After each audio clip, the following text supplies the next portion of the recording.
আসসালামু আলাইকুম viewers, tasty cooking easy way থেকে আপনাদেরকে স্বাগতম।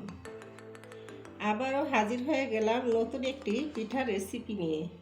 যে পিঠা ছাড়া বাঙালির শীতের পিঠাপুলির উৎসব অসম্পূর্ণ থেকে যায়, সেটা হলো দুধ চিতই পিঠা।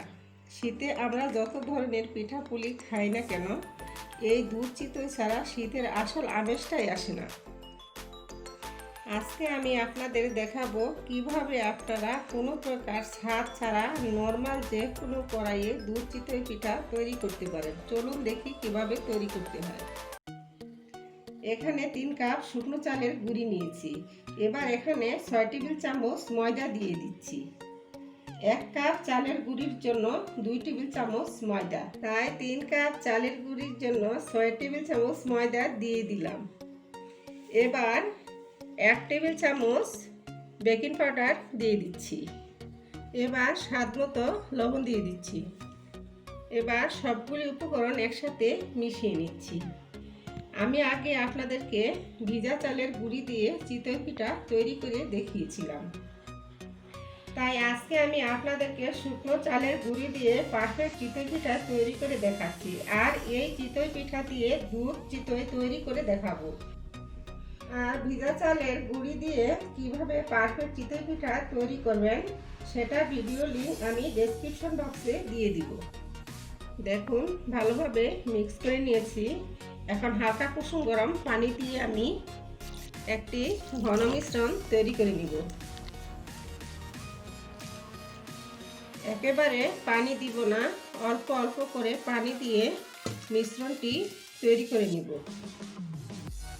মিশ্রণটির ঘনত্ব কেমন হবে তা আমি আপনাদেরকে পরে দেখিয়ে দিব।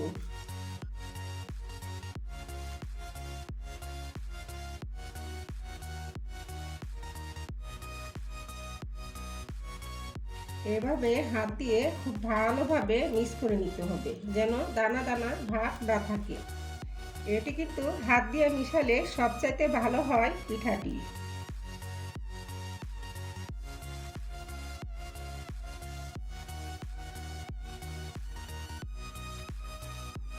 মিশ্রণটির ঘনত্ব যখন দেখবেন এরকম হয়ে গিয়েছে, তখন বুঝবেন মিশ্রণটি রেডি হয়ে গিয়েছে। এবার আধা ঘন্টার জন্য এটাকে ঢেকে রাখছি। ভিজা চালের গুঁড়ির জন্য 20 মিনিট ঢেকে রাখলেই হয়, কিন্তু শুকনো চালের গুঁড়ির জন্য সময়টা একটু বেশি লাগবে, তাই আধা ঘন্টার জন্য ঢেকে রেখেছি। এখানে 1 লিটার দুধ জাল দিয়ে নিয়েছি।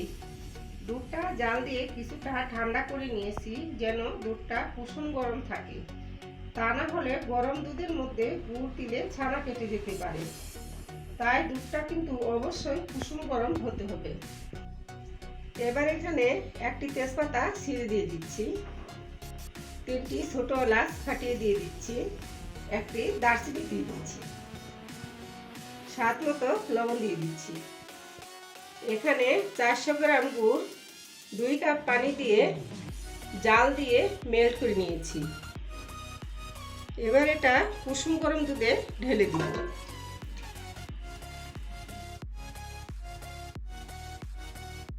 এবার সবগুলি উপকরণ একসাথে মিশিয়ে নিচ্ছি। অবশ্যই চুলা অফ থাকা অবস্থায় এই মিশ্রণগুলো দুধের মধ্যে দিয়ে দেবেন।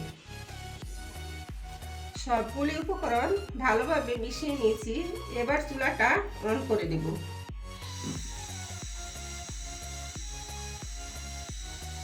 এভাবে একটি বলক আসা পর্যন্ত অপেক্ষা করব।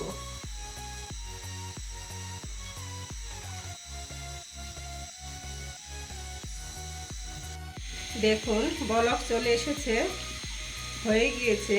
এখন আমি চুলাটি বন্ধ করে উঠিয়ে ঠান্ডা করে নেব। দেখুন, আধা ঘন্টা পর পিঠার মিশ্রণটি দেখতে এরকম হয়েছে। এখন আমি পরবর্তী স্টেপে চলে যাব। দেখুন, চুলায় একটি লোহার কড়াই বসিয়ে দিয়েছি। কড়াই গরম হয়ে গিয়েছে। এখন আমি তেল ব্রাশ করে নিব।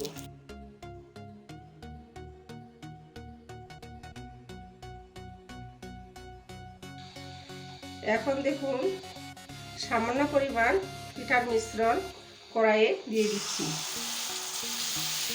এভাবে আমি 3 মিনিট ঢেকে রাখবো। মিডিয়াম আছে 3 মিনিট অপেক্ষা করব পিঠাটি হওয়া পর্যন্ত।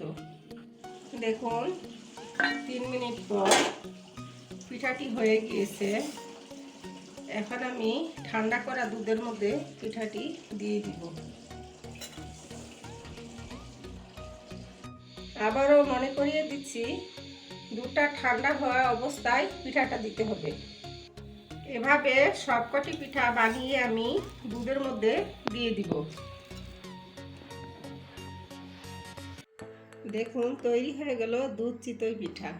আমি এখান থেকে একটি পিঠা আপনাদেরকে কেটে দেখাচ্ছি কতটা সফট এবং পারফেক্ট হয়েছে পিঠাটি। দেখুন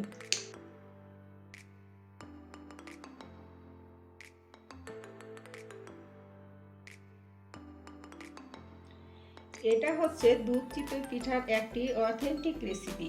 এভাবে আপনারা খুব সহজেই কোনো প্রকার ঝামেলা ছাড়াই খুব মজাদার দুধ চিতই পিঠা তৈরি করতে পারেন। আপনারা রেসিপিটি বাসায় অবশ্যই ট্রাই করবেন আর আমাকে কমেন্ট করে জানাবেন আপনাদের কাছে কেমন লাগলো রেসিপিটি।